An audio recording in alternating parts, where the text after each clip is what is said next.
The Final Four are set.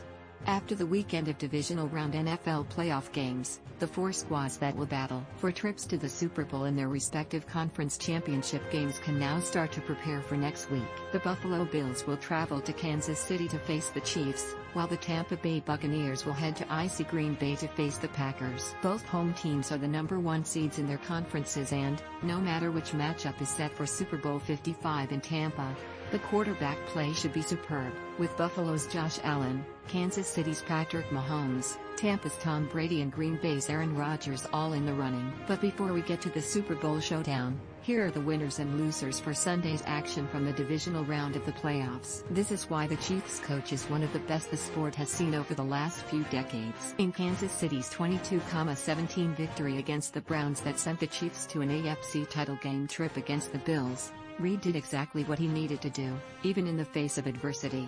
Now, to be fair, there were some questionable decisions late in this game as Kansas City looked to run the clock, namely, opting for so many passes late in the game when the Chiefs only needed to burn time and retain possession. But Reid's aggressive call on a 4th and 1 with 1,14 left in the game, when so many, including CBS analyst Tony Romo, were expecting Kansas City to try to catch the Browns offsides, was brilliant. But to have star quarterback Patrick Mahomes, arguably the best playmaker in the entire NFL, lead the game in the middle of the third quarter with a concussion, and to clinch a game with a backup shows just how much Reid can adjust to in-game situations. The Chiefs are now just the second team in NFL history to host 3 consecutive conference championship games in their home stadium. The other team to do so was the Philadelphia Eagles from 2002-04. The coach of those teams, Andy Reid. The Saints tied for third in the regular season in turnover margin with a +9 mark. It was one of the calling cards for this team, an aggressive defense on one side and an offense that protected the ball. In their 30-20 eliminating loss against the Buccaneers, though, the team lost the turnover battle -4. After the first 3 of New Orleans' giveaways, the Bucs made quick work with 3 touchdowns, as Tampa capitalized on great field position with aggressive play calling and sound execution. Those 21 points completely changed the course of this game. The last turnover, by the way, led to a Tampa Bay drive that essentially ended the game as it ran the clock out. Credit defensive coordinator Todd Bowles for coming up with an aggressive game plan that dared quarterback Drew Brees to throw the ball down the field and frustrated him all game long. The Buccaneers completely shut out Michael Thomas, keeping him from catching a single pass on 4 targets. And Devin White, a Pro Bowl snub, might be the game's next bright, young inside linebacker. He was all over the field, collecting 11 tackles, an interception, a fumble recovery and a pass defended. Has the heart and soul of the unit. Though he somehow flew under the radar this season, this is the type of game that should give him much-deserved national recognition. For the 14th time in his career, Tom Brady will play in a conference championship game, with Tampa Bay's 30-20 victory over the Saints. What might be unique about this time around for Brady, is that he may very well be the 3rd, or 4th, best player on his team. Thanks to a stout defense that had some inconsistent letdowns this season but has been peaking at the right time and thanks to a resurgent rushing attack, Brady hasn't had to put the offense on his shoulders.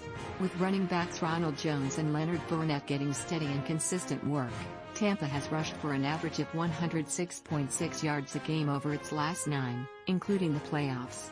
The Bucs went 7-2 in that span. Don't get it wrong, Brady is still accurate and more than capable of making the throws needed to win games when he needs to. He just has the luxury now of having a greater margin of error, where other players can take some of the pressure off of him. Things, believe it or not, were actually set up for the Browns to pull off a wild upset.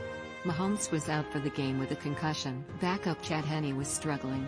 Cleveland was within striking distance and holding the ball, down only 5 points late in the 4th quarter. Instead, the Browns mounted a conservative drive that took way too long and didn't gain enough yards, sending them home. Cleveland got the ball with 8 minutes to play in the quarter. It ran 7 plays that took off 3,51 of game clock and gained just 12 yards. There was a lack of urgency and questionable play calls that just didn't capture the significance of the moment. Making matters worse, Coach Kevin Stefanski opted to punt the ball on a 4th and 9 with just 4,19 left to play. Even though Henne was in the game, Chiefs coach Andy Reid and offensive coordinator Eric Bieniemy are crafty tacticians and Stefanski's conservative approach, even if it would have worked, likely would give the Browns the ball back with very little time left. Instead, it would be the last time the team possessed the ball at all. If this is indeed his career, it's certainly not the way Drew Brees wanted to go out. Fox Sports reported before the Saints lost to the Buccaneers that the last game of New Orleans' season would be the last of Brees' career. Against Tampa, Brees completed 19 of 34 passes for 1 touchdown and 3 interceptions. He averaged an abysmal 3.94 yards per attempt. It said everything about Brees' inability to throw the ball down the field that the lone big play the Saints had in the passing game was one in which coach Sean Payton subbed in backup Jameis Winston to toss it, a 56-yard score on a trick play.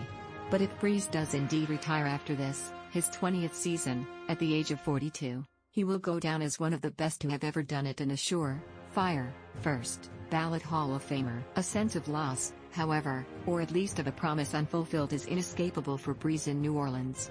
This was a stacked team that won at least 11 games in each of the last 4 regular seasons. Yet, the furthest New Orleans reached was the 2018 NFC Championship game, though you can argue New Orleans was robbed with a clear missed call on a pass interference.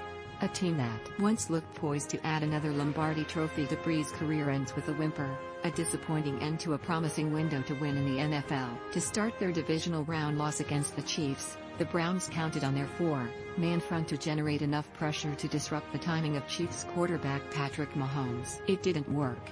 In the first half, Cleveland had just 3 pressures on Mahomes, the second of which came on their first blitz of the game, a third, and 10 with 3:58 to play in the half.